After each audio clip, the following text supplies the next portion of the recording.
Hi friends, welcome to வாமணி.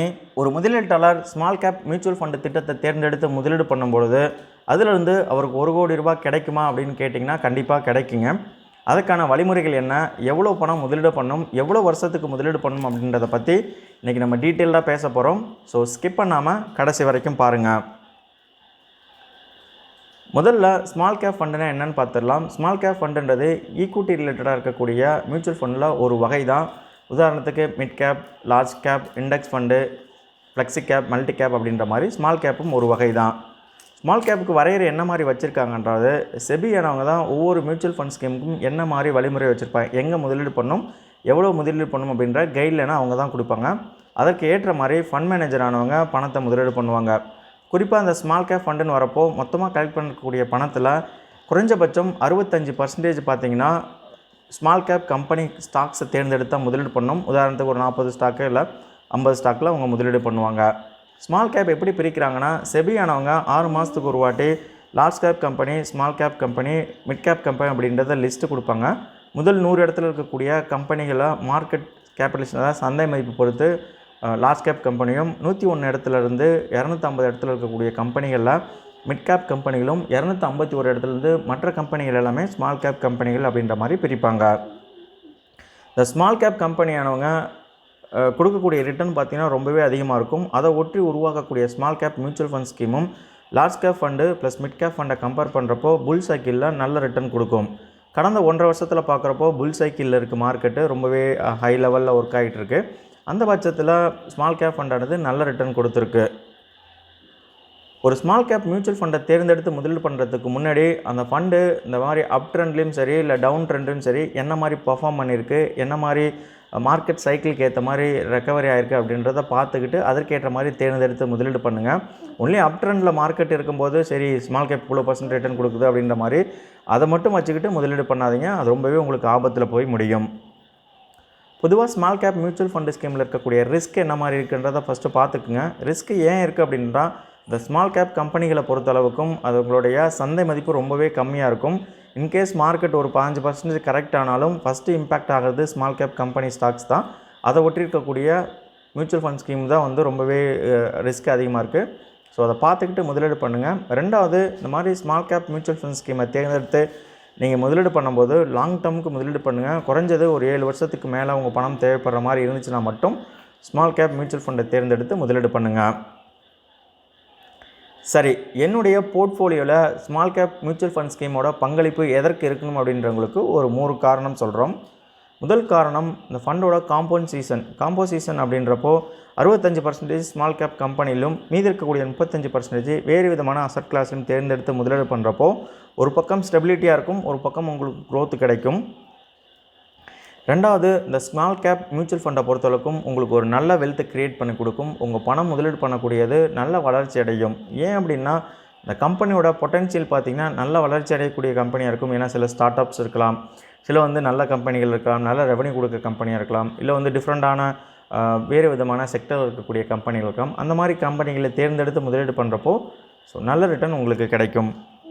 மூணாவது, இந்த மாதிரி ஸ்மால் கேப் ஃபண்டை தேர்ந்தெடுத்து நீங்கள் முதலீடு பண்ணுறப்போ பெரிய அமௌண்ட்டு முதலீடு பண்ணாதீங்க. உதாரணத்துக்கு இப்போ நீங்கள் ஒரு ₹10,000 மாதம் சிப்பில் முதலீடு பண்ணுறீங்க அப்படின்னா அதில் மினிமம் 10% மேக்ஸிமம் 20% வரைக்கும் மட்டும் நீங்கள் ஸ்மால் கேப் ஃபண்டுக்கு அலோகேட் பண்ணுங்கள்.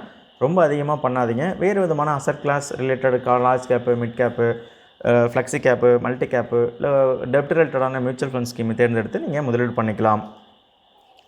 31 அக்டோபர் 2021 டேட் முடிகிறப்போ இந்த ஸ்மால் கேப்பில் மொத்தம் 25 ஸ்கீம்ஸ் இருக்குது. வெவ்வேறு விதமான மியூச்சுவல் ஃபண்ட் ஹவுஸ் கொடுக்குறாங்க. மொத்தம் எவ்வளோ பணம் மேனேஜ் பண்ணுறாங்கன்னா, ₹98,969 கோடி பணமானது இந்த 25 ஸ்கீம்ஸில் மேனேஜ் பண்ணிகிட்ருக்காங்க. இந்த ஸ்க்ரீனில் தெரிகிறது நிஃப்டி ஸ்மால் கேப் 100 இண்டெக்ஸ் தான். என்எஸ்சியில் இருக்கக்கூடிய ஒரு ஸ்மால் கேப் இண்டெக்ஸ் தான். கடந்த 10 வருஷத்தில் என்ன மாதிரி மூவ் ஆகிருக்கு, என்ன மாதிரி ஏற்றம் இறக்கம் இருக்குது அப்படின்றது ஒரு எடுத்துக்காட்டு, ஒரு உதாரணத்துக்கு தான் சொல்லியிருக்கோம். 10/11/2011 10/11/2021 இந்த 10 வருஷத்தில் என்ன மாதிரி ஏறி இருக்குன்னு பார்ப்போம். 2011 2013 வரைக்கும் மார்க்கெட் அந்தளவுக்கு ஏறலை. திரும்பி 2013 2014 டக்குன்னு ஒரு ஸ்மால் கேப்பில் ஒரு ஹை கிடச்சிருக்கு. அதுக்கப்புறம் 2018 அந்த பீரியட் வரைக்கும் பார்த்திங்கன்னா கொஞ்சம் ஓரளவுக்கு மார்க்கெட் அப் ஆயிருக்கு. ஸோ 2018 ஜனவரி மாதம் பார்த்திங்கன்னா மார்க்கெட்டு திரும்பி ஒரு டவுன் ஆகிருக்கு. மார்ச் 2020 வரைக்கும் ஒரு டவுன் ஒரு 3000 பாயிண்ட் பக்கம் குறைஞ்சிருக்கு. திரும்பி இந்த கோவிட் டைம்னால திரும்பி 2020 திரும்பி மார்க்கெட் ஆனது ஒரு ஒரு 3000 பாயிண்ட் சம்திங் குறைஞ்சிருக்கு. 9000 பாயிண்ட்லேருந்து 3000 பாயிண்ட் பக்கம் வந்துருச்சு. அதுதான் ஸ்மால் கேப்பில் குறைஞ்சதுன்னா டக்குன்னு குறையும் மார்க்கெட் ஆனது. திரும்பி 2020 மார்க்கெட் ரெக்கவர் ஆகி அப் ஆகிறப்போ திரும்பி இது ஸ்மால் கேப் இண்டெக்ஸும் சரி, ஸ்மால் கேப் இண்டெக்ஸ் ஒட்டி இருக்கக்கூடிய மியூச்சுவல் ஃபண்டு ஸ்கீமும் சரி நல்லா பெர்ஃபார்ம் பண்ணியிருக்கு.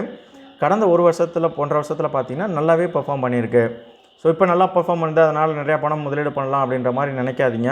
ஸோ கடந்த 1.5 வருஷத்துக்கு முன்னாடி எப்படி இருந்திருக்குன்னு பாருங்கள், இப்போ எப்படி இருக்குன்னு பாருங்கள். அதற்கேற்ற மாதிரி தேர்ந்தெடுத்து முதலீடு பண்ணிங்கன்னா ரொம்பவே நல்லாயிருக்கும். இந்த ஸ்மால் கேப் மியூச்சுவல் ஃபண்டில் ஒரு பெஸ்ட்டு ஃபண்டை பற்றி பார்க்க போகிறோம். அது எது அப்படின்னா எஸ்பிஐ மியூச்சுவல் ஃபண்ட் ஹவுஸில் இருக்கக்கூடிய எஸ்பிஐ ஸ்மால் கேப் ஃபண்டு தான். இவங்க எப்போ ஓப்பன் பண்ணியிருக்காங்கன்னா 9 செப்டம்பர் 2009 ஓப்பன் பண்ணியிருக்காங்க. இவங்க மொத்தம் எவ்வளோ பணம் மேனேஜ் பண்ணுறாங்கன்னா செப்டம்பர் மாதம் கடைசியாக முடிகிறப்போ 10,197 கோடி ரூபா பணம் வந்து மேனேஜ் பண்ணிகிட்ருக்காங்க. அந்த பணத்தில் 75% பக்கம் ஸ்மால் கேப் கம்பெனி ஸ்டாக்ஸில் முதலீடு பண்ணியிருக்காங்க. ஒரு 15.42% மிட் கேப் கம்பெனியில் முதலீடு பண்ணியிருக்காங்க.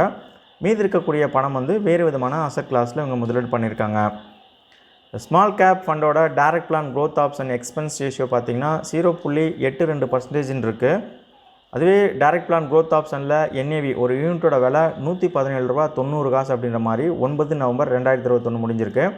இந்த எஸ்பிஐ ஸ்மால் கேப் ஃபண்டானது கடந்த 3 வருஷம் கடந்த 5 வருஷம் பார்த்திங்கன்னா 20% மேலே நல்ல ரிட்டர்ன் கொடுத்துருக்கு. இது டாப் பெர்ஃபார்மர் லிஸ்ட்டில் இருக்குது. கண்டிப்பாக ஸ்மால் கேப்பை இதை தேர்ந்தெடுத்து நீங்கள் முதலீடு பண்ணிக்கலாம். இதை நீங்கள் லம்சமாக பண்ணாலும் சரி, சிப்பில் பண்ணாலும் உங்கள் அசட் கிளாஸ் ஏறு உங்கள் ரிஸ்க் என்னன்றதை பார்த்துக்கிட்டு பண்ணுங்கள். ஸ்மால் கேப் மியூச்சுவல் ஸ்கீமில் 1 லட்ச ரூபா 1 கோடி ரூபா பெற முடியுமா அப்படின்னா கண்டிப்பாக முடியும். இந்த இதை ஃபாலோ பண்ணுங்கள். நீங்கள் மாதம் 3500 ரூபா நீங்கள் ஒரு ஸ்மால் கேப் மியூச்சுவல் ஃபண்டு ஸ்கீமை தேர்ந்தெடுத்து முதலீடு பண்ணணும். எவ்வளோ நாள் பண்ணணும்னா 20 வருஷம் தொடர்ந்து பண்ணணும்.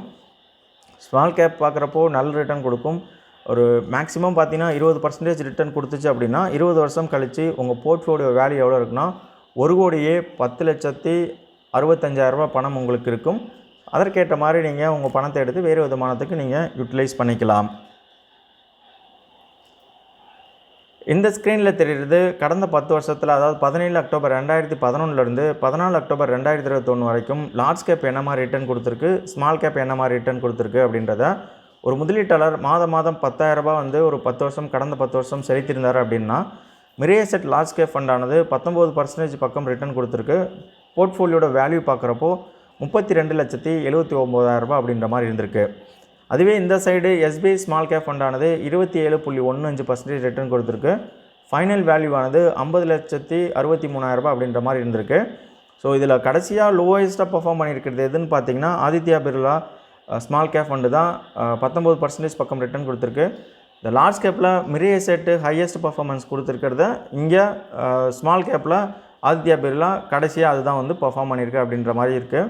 ஸோ இதற்கு தான் சொல்கிறோம், எப்பொழுதும் நீங்கள் ஸ்மால் கேப்பில் ஒரு குறிப்பிட்ட சில பர்சன்டேஜ் முதலீடு பண்ணுங்கள். லாங் டேர்முக்கு ஒரு நல்ல ரிட்டர்னும் உங்களுக்கு லாங் டேர்மில் கிடைக்கும்.